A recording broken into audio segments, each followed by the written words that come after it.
పప్పుచారు చేయడానికి పప్పు పచ్చిమిరపకాయలు వేసి ఉడికించి ఇందులో వేసాను, చింతపండు పళ్ళు వేసాను, బెండకాయలు కట్ చేసి, వంకాయలు కట్ చేసి, చిన్న ఉల్లిపాయలు అన్నీ ఇందులో వేసాను. ఇది కొంచెం ఇంగువ ఇందులో వేస్తున్నాను, సాంబార్కి బాగుంటుంది.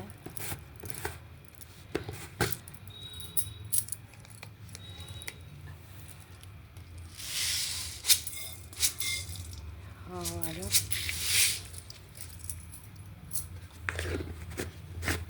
వేగుతున్నాయి, గానుగ నూనె, బెండకాయలు, వంకాయలు, గార్డెన్ నూనె కొంచెం కొంచెం కలెక్ట్ చేసి ఉంచాను.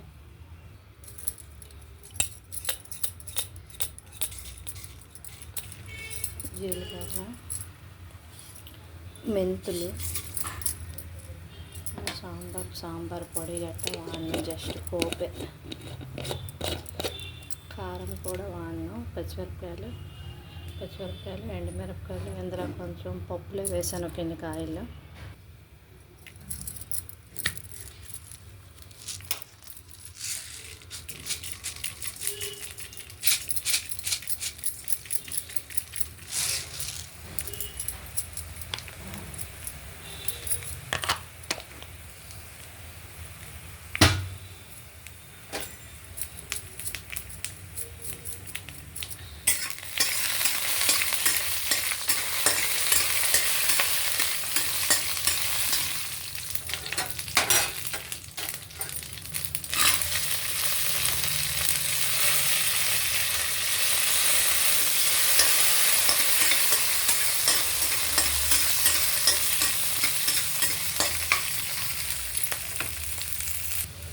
పోపు అంతా ఇందులో వేస్తాను.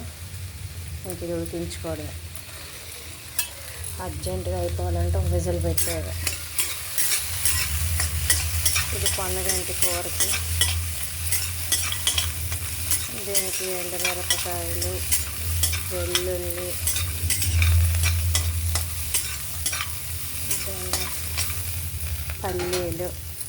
పల్లీలు వేస్తున్నాను. పల్లీలు కొంచెం వేగిన తర్వాత ఇంకేంటే వేపించాను ఆ పప్పు. వేరుశనగకాయ పలుకులు, వెల్లుల్లి వేపించాను ఆ పప్పు.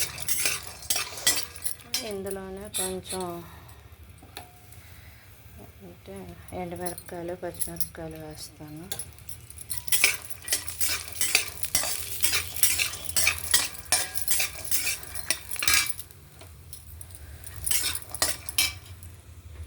ఇంకా దీన్ని మూత పెట్టేసి విజిల్ పెట్టాను. ఇంకా వేసిన ఏంటంటే కొంచెం బెల్లము, సాల్ట్. సాంబార్కి విజిల్ పెట్టాను. ఇది అర్జెంట్ సాంబారు.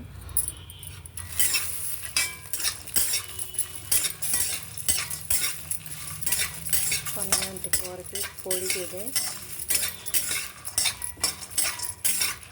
వెల్లుల్లి, ఎండుమిరపకాయలు, పచ్చిమిరపకాయలు, పల్లీలు వేపించాను పప్పు.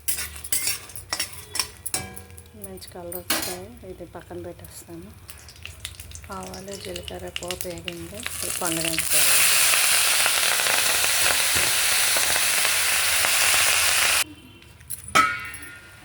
పొన్నగంటి కూర పూర్తిగా మగ్గిపోయిన తర్వాత ఇది మిక్స్ చేసి వేసేయడం.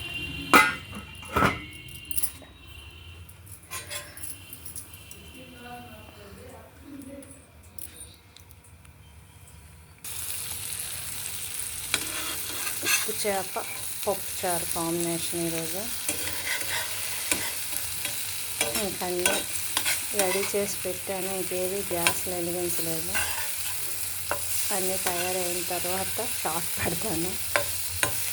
ఓకే, లైక్ చేయండి, షేర్ చేయండి, సబ్స్క్రైబ్ చేయండి. ఇప్పుడు ఉప్పు చేప వేగిపోయిన తర్వాత వచ్చాము. ఇంకా మిక్సీ వేయలేదు. అది మిక్సీ వేస్తే అప్పుడు అవుతుంది. ఇంకా వీడియో పెద్ద అయిపోతుంది. ఇంకా పెద్ద వీడియో అయితే ఎవరు చూడరు అనేసి ఇంకా షార్ట్ పెడతాను.